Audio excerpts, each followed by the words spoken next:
गुम्पाको लागि पानी यो दुःख छ है पानी यसरी कटाउनु पर्छ ऐसे बनाना पड़ेगा इसका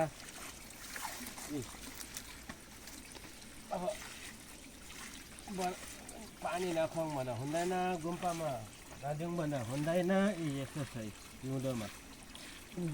गुम्पाको पानी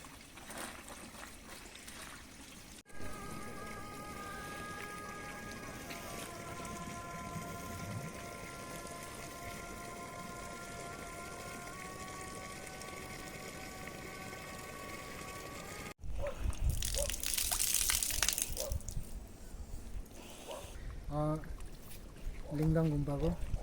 जस्तै यो आइसिआरबाट हामीलाई सिन्टेक्स त्यहाँदेखि यो पाइप पठाइदिनु भएको रहेछ उहाँहरूको थ्रुबाट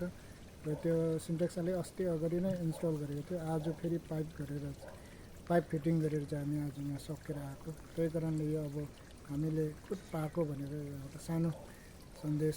हामी गुम्पाको कमिटी अथवा यहाँ गुम्पा म्यानेजिङ तर्फबाट एउटा सानो सन्देश तपाईँहरूलाई भने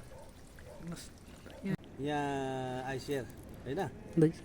आइसिआरले हामीलाई यो लिङदङ मानिलाका गुम्पाको लागि पाइप दिनुभयो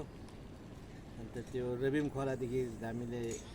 तानेर यहाँ गुम्पासम्म ल्याइ पुर्यायो अन्त पानी अहिले हामीले प्रशस्ति नै छ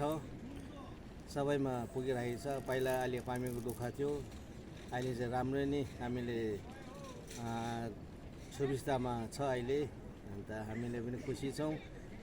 अब पुल ग्रान्डको हामीले कुरा गरेको छ पुल लाउने यहाँ गुम्पा वरिपरि